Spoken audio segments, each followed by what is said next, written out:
তো guys, extreme 125 আর যারা 2026-এ কিনছেন তাদের কাছে আমার কিছু কোশ্চেন আছে। তারা একটু আমাকে একটু বলেন তো যে আপনারা এই বাইকটায় কি প্রবলেম পাইছেন? মানে স্টার্ট বন্ধের প্রবলেমটা কি 26-এ আছে?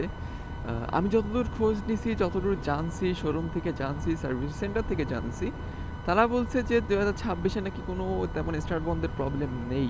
তো এই বিষয়টাকে আমাকে একটু কনফার্ম করেন যারা 2026-এ, হ্যাঁ, যারা 2026-এ এক্সট্রিম 125টা কিনছেন, 26-এর মডেল যেটা, তারা একটু অবশ্যই হয় আমাকে ইনবক্স করবেন, না হলে একটু কমেন্ট করে জানাই দিবেন যে আপনাদের কাছে কি প্রবলেম মনে হয়েছে এই বাইকটা। কারণ 2025-এর যেগুলাই ওটার মধ্যে ভাই প্রবলেমের কোনো শেষ নেই। তারপর প্রবলেম যদিও থাকে ওগুলো সব সলিউশনও আছে। ওয়ারেন্টিতে অধিকাংশ জিনিসই চেঞ্জ করা যায়। যেমন যাদের মিটারে পানি জমছে তারা চাইলে মিটারটা চেঞ্জ করে নিতে পারে। যাদের ট্যাঙ্কি পুরো নষ্ট হয়ে গেছে তারা চাইলে ট্যাঙ্কিটাও চেঞ্জ করে নিতে পারবে, কোনো সমস্যা নেই। আর বাকি ওয়ারেন্টির জিনিসগুলো সেগুলোও মোটামুটি ভালোই চেঞ্জ করা যায়। মোটামুটি অনেক কিছু চেঞ্জ করতে পারবেন।